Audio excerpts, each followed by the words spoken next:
Hello everybody, today I am coming with a new poem, A Tiger in the Zoo, written by George Leslie Norris. মৰমৰ ছাত্ৰ-ছাত্ৰীসকল, আজি George Leslie নৰিছে লিখা A Tiger in the Zoo নামৰ কবিতাটো তোমালোকৰ বাবে লৈ আহিছো। This poem contrasts a tiger in the zoo with the tiger in its natural habitat. এই কবিতাটোত এটা প্ৰাকৃতিক বাসভূমিত বাস কৰা আৰু এটা চিৰিয়াখানাত আবদ্ধ বাঘৰ মাজৰ বৈসাদৃশ্যবোৰ দেখুওৱা হৈছে। The poem moves from the zoo to the jungle and back again to the zoo. কবিতাটোৱে যেন চিৰিয়াখানাৰ পৰা জংঘললৈ গতি কৰিছে আৰু তাৰ পিছত পুনৰ চিৰিয়াখানালৈ উভতি আহিছে। Read the poem silently once and say which stanzas speak about the tiger in the zoo and which ones speak about the tiger in the jungle. তোমালোকক প্ৰথমতে কবিতাটো মনে মনে পঢ়ি ল'ব দিছে আৰু তাৰ পিছত কোনটো প্যাৰাগ্ৰাফে জুত থকা বাঘৰ কথা কৈছে আৰু কোনটো প্যাৰাগ্ৰাফে জংঘলত থকা বাঘৰ কথা কৈছে বা বৰ্ণনা কৰিছে সেই বিষয়ে ক'ব দিছে। আশা কৰোঁ তোমালোকে কবিতাটো নিজে পঢ়ি চাই এই বিষয়ে জানিব বা বুজিব পাৰিবা। কবিতাটো লৈ আগবাঢ়িছো। He stalks in his vivid stripes the few steps of his cage on pads of velvet quiet in his quiet race. ইয়াত ষ্টক মানে হৈছে walk angrily বা খঙেৰে খোজ কঢ়া, vivid মানে very bright বা বৰ উজ্জ্বল, stripes মানে হৈছে long lines of the body বা গাত থকা পটিয়া পটিবোৰ, pads মানে হৈছে paws of tiger বাঘৰ ভৰি পতা বা হাতুৰা, আৰু quiet means calm বা শান্ত নীৰৱ আদি। He stalks in his vivid stripes the few steps of his cage. গাত উজ্জ্বল পটিবোৰেৰে পিঞ্জৰাটোত সি খঙেৰে কেইখোজমান দিয়ে। পিঞ্জৰাবোৰ সাধাৰণতে ঠেক পৰিহৰৰ, সেইবাবে ইয়াত কেইখোজমান দিয়া বুলি কৈছে। On pads of velvet quiet in his quiet race. তাৰ ভেলভেটৰ দৰে কোমল হাতুৰাৰে তাৰ দমাই ৰখা বা শান্ত কৰি ৰখা খংটোৰে, অৰ্থাৎ গাত উজ্জ্বল পটিবোৰেৰে ধুনীয়া বাঘটোৱে খঙতেই পিঞ্জৰাটোৰ ভিতৰত কেইখোজমান দিয়ে। তাৰ খংটো দমাই ৰাখি সি খোজ দিয়ে তাৰ ভেলভেটৰ দৰে কোমল ভৰি পতা বা হাতুৰাৰে। He should be lurking in shadow, sliding through long grass, near the water hole where plum deer pass. ইয়াত লাৰ্কিং মানে হৈছে ৱেইটিং চিক্ৰেটলি বা মনে মনে চুপ লৈ থকা, sliding means moving smoothly and quietly বা নীৰৱে অহা যোৱা কৰা, প্লাম্প মিন্স ফেট বা নদুকা। He should be lurking in shadow, sliding through long grass. সি ছাঁৰ মাজত চুপ লৈ থাকিব লাগিছিল, ওখ ওখ ঘাঁহনিৰ মাজেৰে মনে মনে অহা যোৱা কৰি। Near the water hole where plum deer pass. কোনো জলাধাৰৰ ওচৰত জোৰে নদুকা হৰিণ পাৰ হৈ যায়। অৰ্থাৎ সি ছাঁৰ মাজত চুপ লৈ ওখ ওখ ঘাঁহনিৰ মাজেৰে মনে মনে অহা যোৱা কৰি কোনো জলাধাৰৰ ওচৰত মনে মনে ৰৈ থাকিব লাগিছিল, যি ঠাইৰে নদুকা হৰিণ পাৰ হৈ যায়।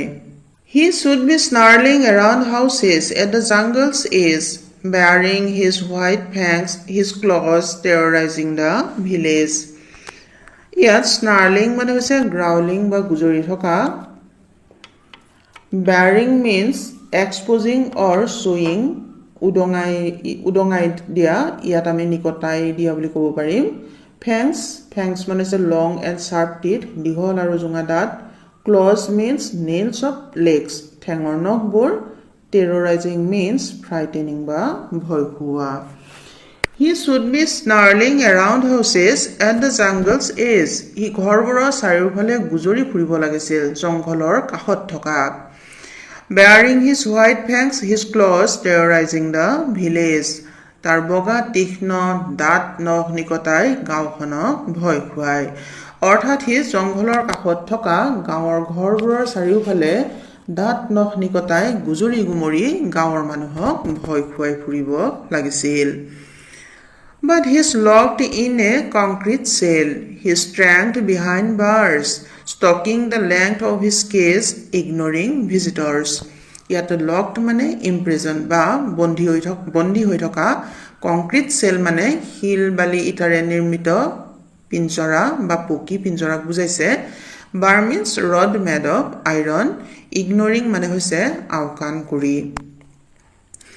But he is locked in a concrete cell. He is trapped behind bars. কিন্তু হি এতিয়া এটা পকী পিঞ্জৰাত বন্দী. তাক কিন্তু হি এতিয়া এটা পকী পিঞ্জৰাত বন্দী. তাৰ শক্তি লোৰ বাৰবোৰৰ সিপাৰে. Stalking the length of his cage, ignoring visitors. পিঞ্জৰাৰ ভিতৰৰ সেই দূৰত্বখিনিতেই সি খঙতে খোজ কাঢ়ে দৰ্শনাৰ্থীবোৰক আওকাণ কৰি. অৰ্থাৎ বাঘটো কিন্তু এতিয়া এটা পকী পিঞ্জৰাত বন্দী. তাৰ শক্তি বাৰৰ সিপাৰে সীমাবদ্ধ. সেয়ে সি দৰ্শনাৰ্থীবোৰক আওকাণ কৰি পিঞ্জৰাৰ ভিতৰৰ সেই দূৰত্বখিনিতেই খঙেৰে খোজ কাঢ়ে. He hears the last voice at night, the patrolling cars, and stares with his brilliant eyes at the brilliant stars. Patrolling cars মানে হৈছে পহৰা দিয়া গাড়ী. Brilliant eyes means bright eyes. Stare means একেথিৰে চাই থকা. He hears the last voice at night, the patrolling cars. সি ৰাতি শুনা হে শব্দটো পহৰা দিয়া গাড়ীখনৰ. And stares with his brilliant eyes at the brilliant stars.